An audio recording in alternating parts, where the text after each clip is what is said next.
Olá, eu sou Lauro Jardim. Eu sou o Gabeira. Eu e o Gabeira estamos hoje aqui, como em todas as terças-feiras, para bater um papo sobre os assuntos quentes da semana. Hoje eu e o Gabeira vamos conversar sobre dois temas. O primeiro assunto é a inacreditável e audaciosa decisão do governo Bolsonaro de maquiar a divulgação dos dados diários da Covid. Foi uma tentativa que acabou com o governo sendo obrigado a recuar, depois de uma forte pressão da sociedade e de uma decisão dada ontem à noite, segunda-feira, do Supremo, para que ele volte a exibir, publicar os dados que sempre publicou. E depois a gente vai analisar as manifestações anti-Bolsonaro e antirracistas que ocorreram no domingo.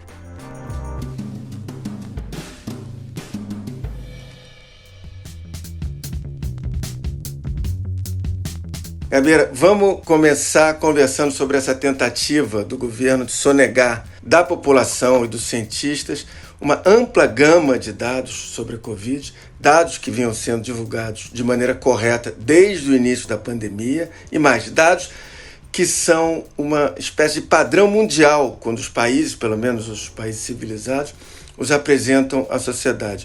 Outra mudança anunciada ontem pelo Ministério da Saúde, na forma de contabilizar as mortes diárias, foi considerada tentativa de maquiar os dados e provocou reações imediatas. A nova plataforma vai contabilizar as mortes por data de ocorrência e não mais pelo registro diário, como acontece no mundo inteiro.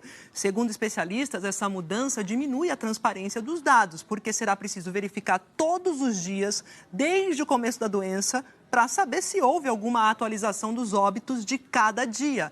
O fato é que o Brasil alcançou já um terrível terceiro lugar entre os países mais contaminados do mundo. São hoje 711 mil infectados pela doença. A gente tem também 37 mil mortos até ontem, segunda-feira. E, parece piada, mas pelo visto a solução do governo para o alastramento da Covid pareceu ser: não vamos falar do assunto e está resolvido. E o governo tentou acabar com o problema da Covid bem ao estilo Bolsonaro, na marra.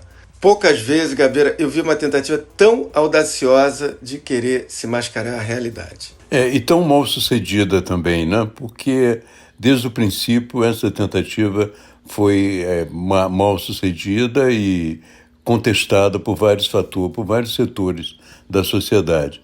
Ela teve uma péssima repercussão no exterior. Eu vi matérias em jornais importantes como o Guardian. A própria OMS se manifestou sobre o assunto, desejando a transparência. It is, though, at the same time, very important that the messages around transparency and sharing of information are consistent and that we're able to rely on our partners in Brazil to provide that information to us, but more importantly, to people, to citizens. E aqui no Brasil se provocou uma união de forças pela transparência muito importante. Todos os estados se uniram para reunir informações, o TCU se manifestou, o Congresso se manifestou. A Comissão Mista de Acompanhamento do Coronavírus do Congresso Nacional anunciou que vai consolidar e divulgar os números da pandemia fornecidos diretamente pelas secretarias estaduais de saúde.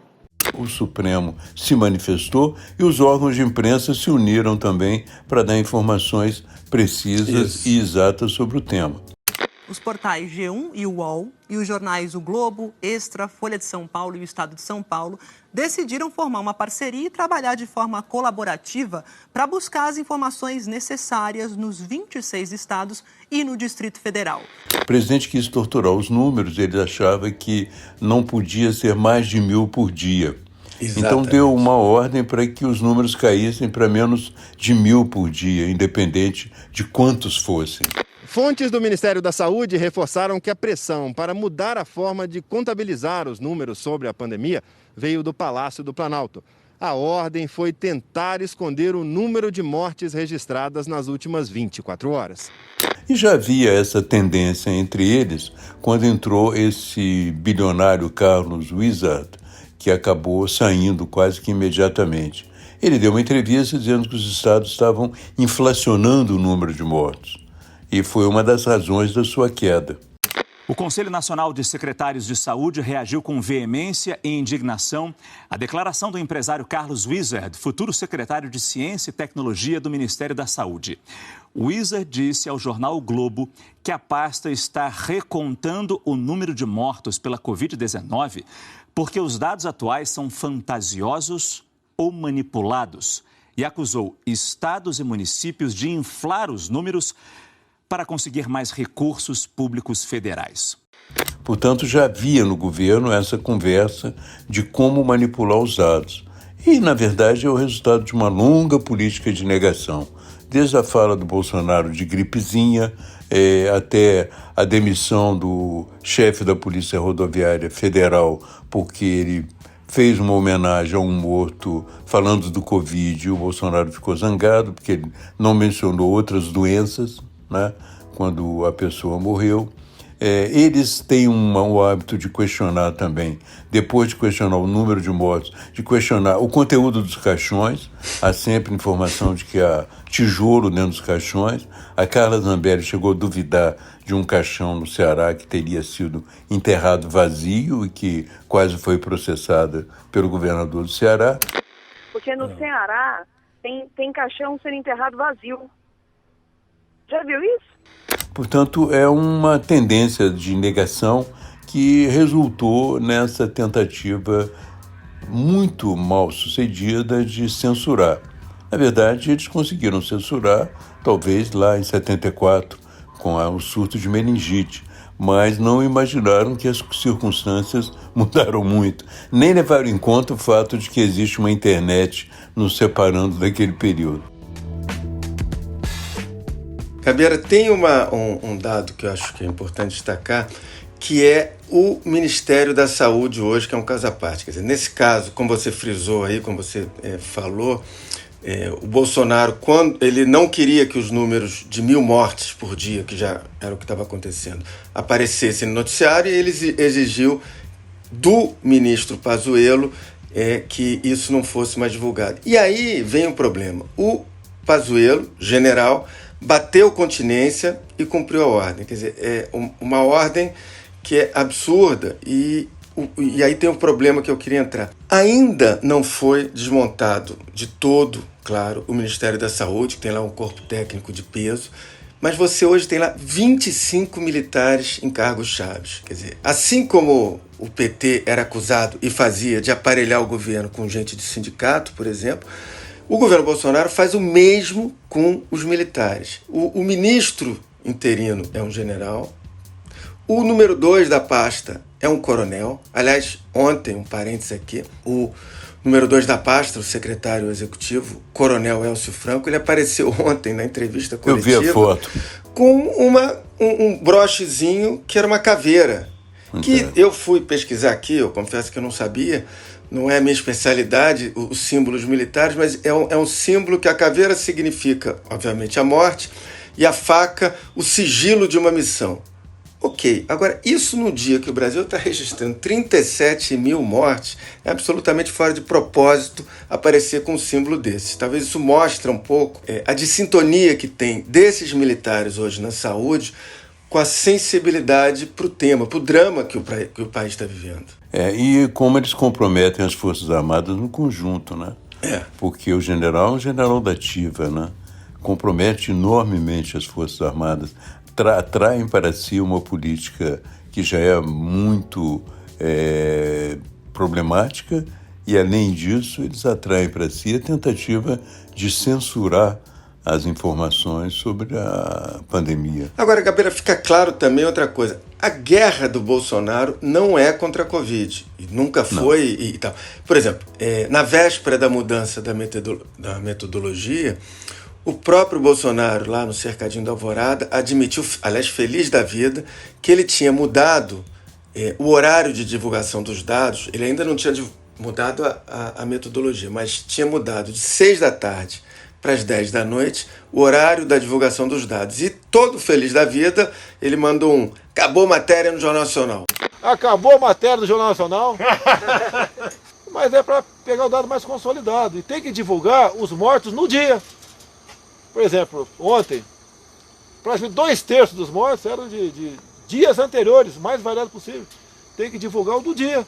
O resto consolida para trás.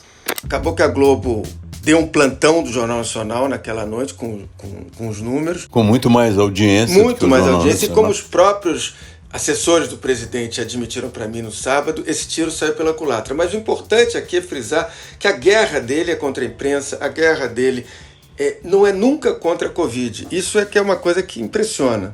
Eu acho que ele considera que a Covid é um instrumento que os adversários têm para derrubá-lo, entende? Então ele ignora um pouco a Covid ou tenta negar a Covid para enfraquecer o que ele acha que são os seus adversários.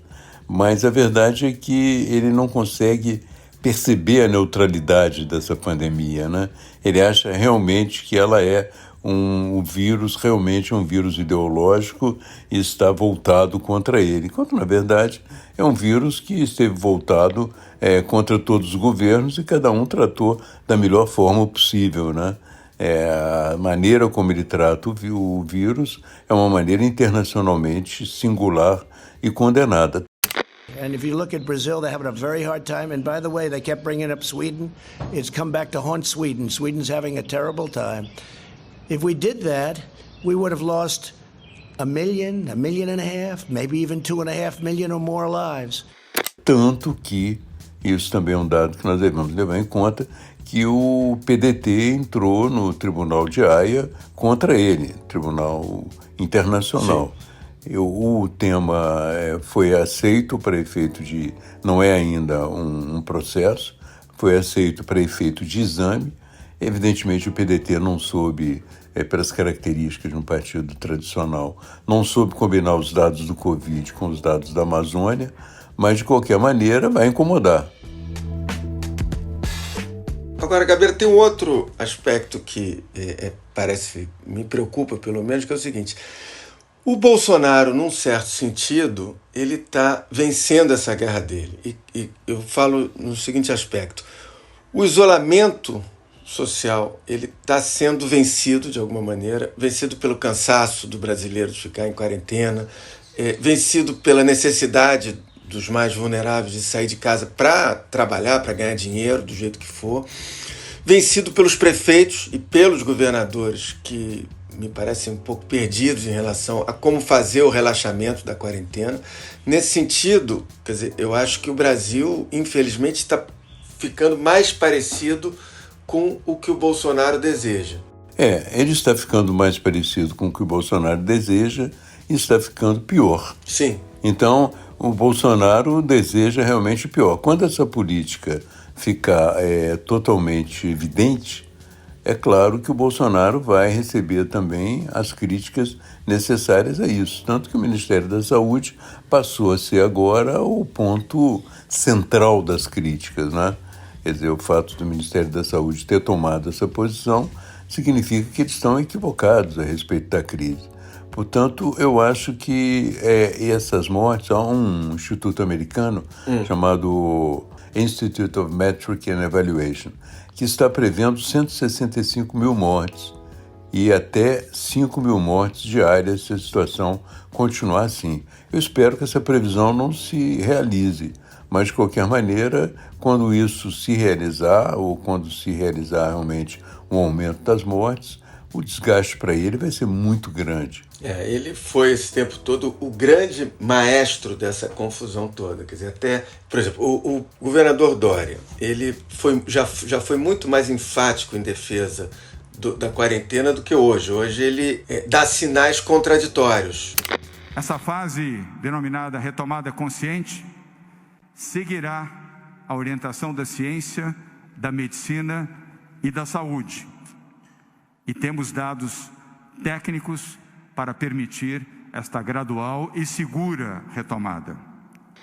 Ainda que repita o tempo todo que é a ciência que vai nortear as decisões dele, ele já tem conflitos com o prefeito Bruno Covas em relação a decisões. Ele parece um pouco indeciso em algumas decisões. O Rio de Janeiro nem se fala. Em outros estados a mesma coisa. Abre, fecha. Sempre eu acho que tem um inspirador nisso tudo, que é o inspirador da confusão, que é o presidente da República, que sempre se mostrou frontalmente contrário a qualquer tipo de quarentena ou isolamento social.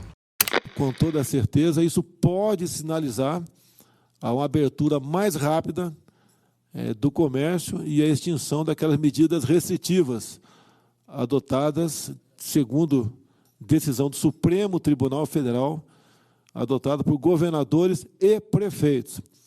Sem dúvida, ele é responsável, mas também é preciso considerar que a sociedade brasileira tende a uma certa indisciplina, que talvez não seja propriamente uma culpa dela, mas é uma culpa da relação da sociedade com seus dirigentes. Há pouca legitimidade nos dirigentes, apesar de eleitos pelo voto popular. As pessoas não veem nas políticas que eles propõem uma política que vem de um amigo, entende? Uma pessoa que está do lado delas. Portanto, elas não respeitam muito também a quarentena. Gabriela, vamos para o nosso segundo assunto agora. Nesse fim de semana, 11 estados, além de Brasília, em 11 estados tiveram manifestações anti-Bolsonaro e também antirracistas. Quer dizer, elas não reuniram tanta gente assim e, de modo geral, foram pacíficas. Agora, eu acho ainda muito cedo para dizer se esse movimento de rua vai crescer, inclusive pelo risco contido nessa história de ir para a rua em plena pandemia. Mas o fato é que, pela primeira vez desde o início do governo, as ruas ganharam um colorido que não é um colorido bolsonarista. Domingo também foi de protestos em 20 capitais brasileiras. Em todas elas foram registradas manifestações contra o governo do presidente Jair Bolsonaro, contra o racismo e a favor da democracia.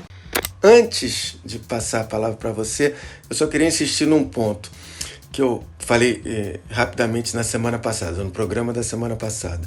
Fazer manifestações de rua em plena pandemia, para mim, eu considero algo meio suicida. E no caso das manifestações de domingo, mesmo que a gente considere as razões e há motivos de sobra para se indignar, tem uma incontornável contradição, que é a seguinte: quando os bolsonaristas vão às ruas e se aglomeram, apesar do absurdo, a gente tem que admitir que eles estão sendo coerentes com o negacionismo deles.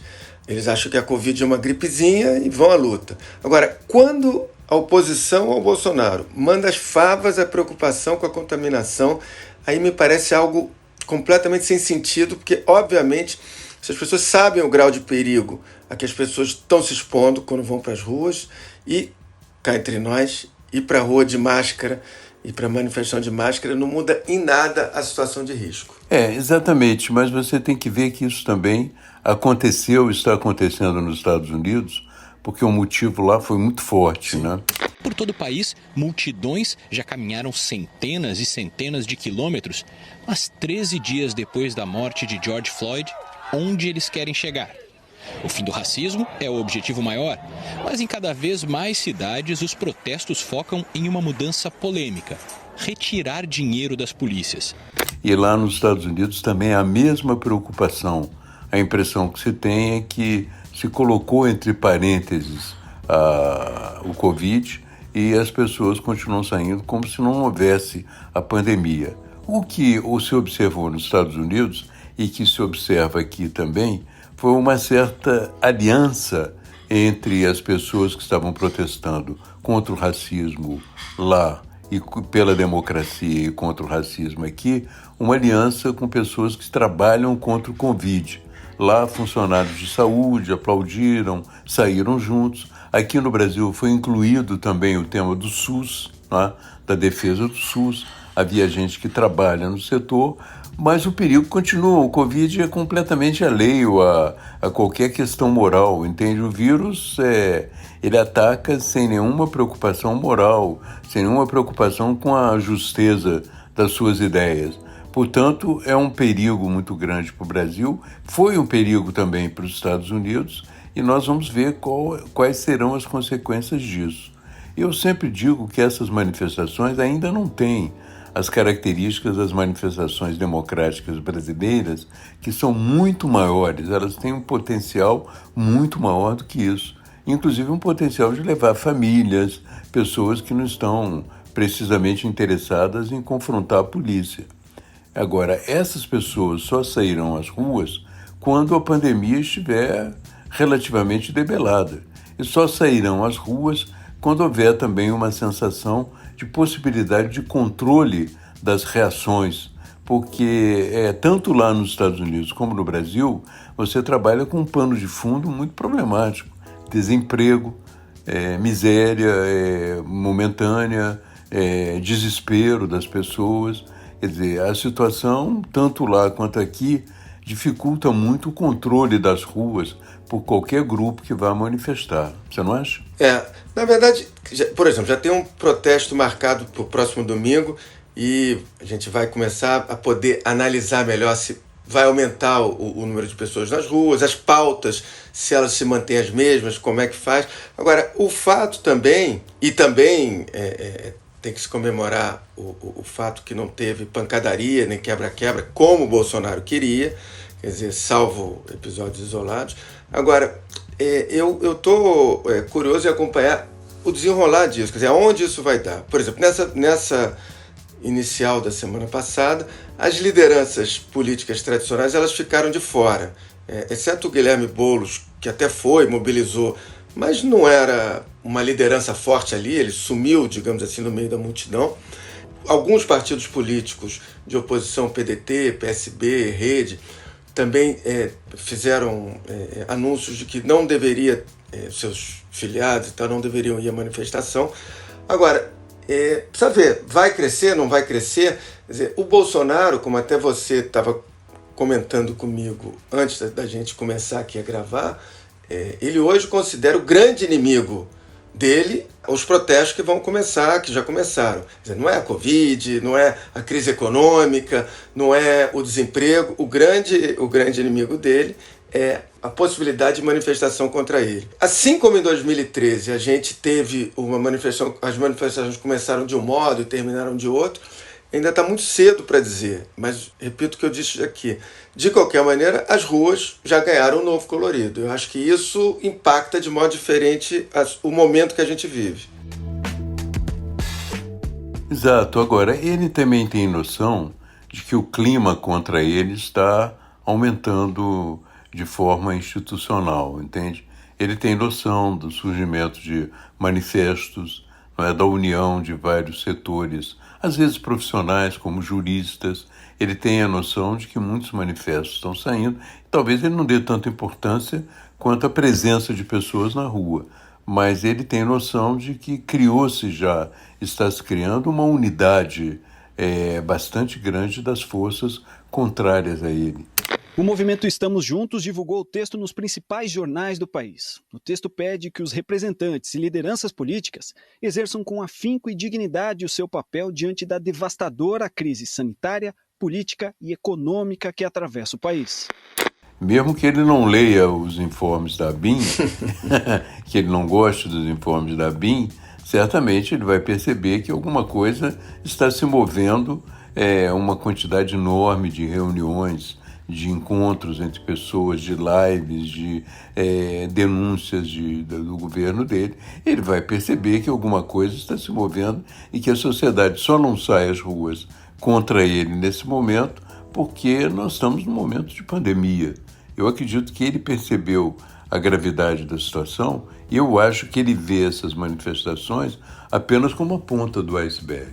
E a própria reação muito rápida da sociedade ao golpe estatístico que ele quis dar na sexta-feira, quando queria deixar divulgar os números da Covid, mostra para ele que você tem ali a sociedade hoje tem um grau de sintonia para reagir com a velocidade necessária à possibilidade desses ataques do Bolsonaro. O que aconteceu, eu repito, na sexta-feira, em seguida à tentativa dele de mudar os dados lá de divulgação da Covid, é muito relevante. Quer dizer, foi anunciado na sexta-feira à noite, no sábado de manhã já tinha uma mobilização de vários atores, Legislativo, TCU, Supremo, OAB, e segunda-feira à noite, olha que teve um domingo aí de intervalo e tal, fim de semana, segunda-feira à noite já tinha uma decisão do Supremo, do ministro Alexandre de Moraes, para que o governo recuasse. Pois é, porque está amadurecendo um movimento contrário a ele. também. É o resultado também. É claro que o fato é muito grave, mas o fato mostra também que as pessoas estão mais alertas e mais sintonizadas entre si para reagir a ele. Ele entrou no governo usando um versículo de João, né?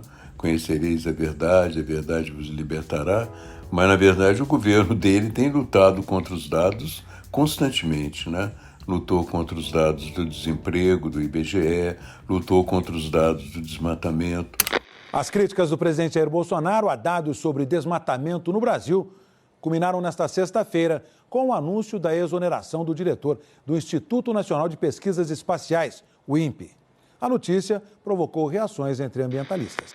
O Mourão quis, um determinado momento, que funcionários de baixo escalão pudessem censurar dados, pudessem classificar dados, impedir que eles caíssem na lei de acesso. Foi derrubado no Congresso. Depois o próprio Bolsonaro, durante a pandemia, quis reduzir o alcance da lei do acesso, caiu no Supremo. Quer dizer, eles continuam na batalha deles pelo obscurantismo, entende? E ele chega ao governo dizendo que a verdade os libertará. Quer dizer, a verdade, na verdade, está libertando a população brasileira que está percebendo quem ele é, entende? Bom, está terminando o Lauro Gabeira de hoje. A gente fica por aqui. O Lauro Gabeira está disponível a partir das 5h30 da tarde, das terças-feiras, no site do Jornal o Globo, no Spotify, no iTunes ou na sua plataforma preferida de podcast. Esse episódio teve a edição da Carolina Moran e do Hugo de Araújo. Na terça que vem, a gente está de volta. Tchau. Até lá.